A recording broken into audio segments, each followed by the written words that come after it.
बिस्मिल्लाहिर्रहमानिर्रहीम। शुरू करता हूँ अल्लाह के नाम से जो बहुत बड़ा मेहरबान नहायत रहने वाला है। देखती आंखों और सुनते कानों पर अस्सलाम वालेकुम। बहनों, भाइयों, दोस्तों और बुजुर्गों, आज हम इस्लामी स्कॉलर्स के इस मालूमाती वीडियो में हम बयान कर रहे हैं इब्राहिम बिन आदम की सीरत और इनके मज़ार की तारीख। तो दोस्तों, बहनों, भाइयों, इब्राहिम बिन आदम को इब्राहिम बनखी भी कहा जाता है और इब्राहिम आदम इब्तदाई सूफी संतों में से एक सबसे नुमाया जो अपनी ज़ैद सिंह के लिए मशहूर है।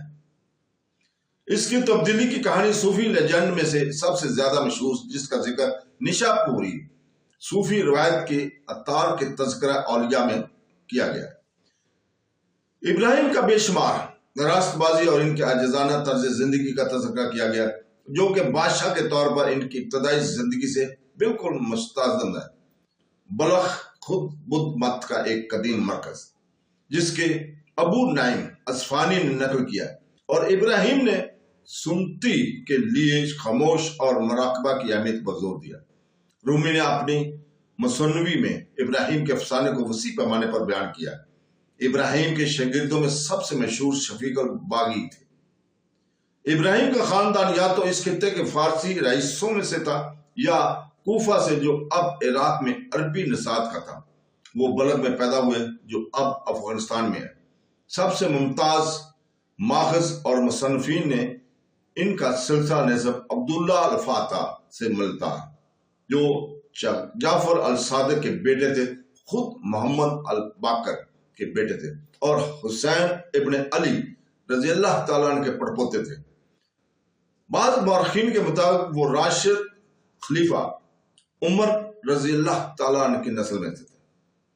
इब्राहिम की जिंदगी का अहवाल कुरान वस्ता के मुसन्निफीन जैसे इब्न अस्साकर और मोहम्मद बुखारी ने दर्ज किए। इब्राहिम तकरीबन 730 ईस्वी में बलख के अरब कम्युनिटी में इस इलाके के बादशाह के तौर पर पैदा हुए थे, लेकिन उन्होंने सन्यासी बनने के लिए तख्त छोड़ दिया। इस खिजर के जरिए खुदा की तरफ एक इंतबा मसूल हुआ जो इसे 2 बार ज़ाहिर हुआ और शाम में सन्यासी जिंदगी इख्तियार करने के लिए अपने तख्त से दस्तबरदार हुए। 750 ईस्वी के लगभग हिजरत करने के बाद उन्होंने अपनी बाकी जिंदगी नीम खाना बदोश गुजारी। अक्सर जुनूब में गजा तक सफर किया। इब्राहिम भीख मांगने से नफरत करते थे और अपनी रोजी रोटी के लिए अनथक मेहनत किया करते थे। कसरत से अनाज पीसता था या बागात को देखभाल करते थे। इसके अलावा इनके बारे में यह भी कहा जाता है कि वो बाजन नज़ीम के सरहद पर बाज़ंतीनियों की सरहद पर फौजी कार्रवाइयों में मसरूफ थे और समझा जाता है कि इनकी बेवक्त मौत इनमें से एक बड़ी मुहिम में वाक़या हुई थी। लेजेंड बताता है कि इसका इब्तदाई रूहानी मास्टर साइमन नाम का एक ईसाई राहब था।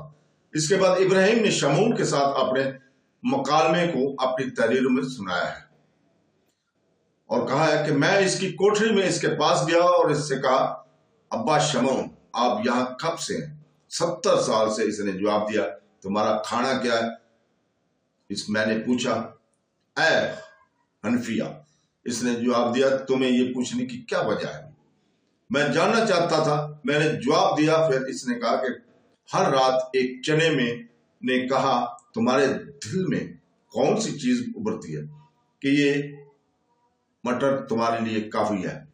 इसने जवाब दिया कि वो हर साल में एक दिन मेरे पास आते हैं और मेरी कोठरी को सजाते हैं और इस पर अमल करते हैं, इसलिए मुझे ताज़ीम देते हैं और जब मेरी रूह इबादत से थक जाती है, मैं इसे इस घड़ी की याद दिलाता हूँ और साल भर की मशकें बर्दाश्त करता हूँ। 1 घंटे की खातर हकीकत अदियत के जलाल के लिए 1 साल की मेहनत को बर्दाश्त कर। चिश्ती हुक्म तसूफ के रिकॉर्ड के मुताबिक वो इनके इब्तदाई उस्तादा में से हैं और कुछ अरसे तक अल फजील इब्न अय्याज ने इनकी तामील भी की है। जैसा कि अक्सर औलिया की कब्रों के साथ होता है, मुतअद्दिद मकामात को इब्राहिम इब्न आदम की तदफीन के तौर पर रखा गया। इब्न अस्साकर ने बयान किया कि इब्राहिम को बाज़ंतीनी जजीरे में दफन किया गया था, जबकि दूसरे ज़राए बताते हैं कि इनकी कब्र सूर में बगदाद में लूत नबी के शहर میں یروشلم کے غار پر میام میں اور شہر کے شہر میں ہے۔ شام کے ساحل پر جبلہ جہاں ان کے نام کی ایک مسجد واقع ہے، تام سلطنت عمان کے شہر سور میں ایک چھوٹا سا مزار زیارت کی جگہ ہے۔ ابراہیم کی زندگی کی قرون بستی کی داستان نیمِ تاریخ ہے۔ ابراہیم 8ویں صدی کا ایک تاریخ صوفی ہو سکتا ہے جس کا افسانہ بعد کے واقف میں مزین کیا گیا تھا۔ عطار کی تذکرہ مسائل کے طور پر ابراہیم کے تبدیلی اور بلخ کی بادشاہ کے طور پر ابتدائی زندگی کے حوالے سے سب سے امیر ذرائع میں سے ایک ہے۔ فارسی یادگاروں کے ذریعے ابراہیم لٹریچر ہندوستان اور انڈونیشیا کے افسانوی ادب میں داخل ہوا، جہاں مزید غیر تاریخی زیورات کا اضافہ کیا گیا ہے۔ ابراہیم پر غیر عربی ادب کی ایک اہم خصوصیت ان کی زندگی اہم واقعات پر معید کہانیوں کے برعکس شخصیت پر مکمل طوالت کے سوانح یاد کی خصوصیت ہے۔ مزید برآں ابراہیم کی زندگی سے متعلق بہت سے غیر عربی بیانات ان کے والد آدم کی زندگی کے مختصر بیان سے پہلے ہیں۔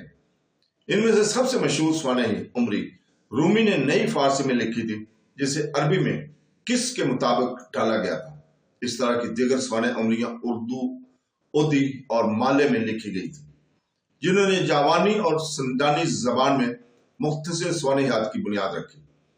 انگریز شاعر نے بن کی نظم ابو بن آدم ابراہیم بن آدم کی کہانی ہے، بدلے میں میوزیکل فلاوی میں ابو بن ایڈم نامی ایک جنی شامل ہے، جسے اورون کوری کی اثر 1951 پر اڈوں پر پروٹیکشن میں ادا کیا گیا تھا۔ تو دوستو، اس کے ساتھ ہی آپ سے اجازت چاہتے ہیں۔ کل تک کے لیے کل ہم انشاءاللہ تعالی اسی وقت آپ کے سامنے دوبارہ حاضر ہوں گے اور ابن عربی کی سیرت اور اس کے مزار کی تاریخ کو بیان کریں گے۔ اللہ حافظ۔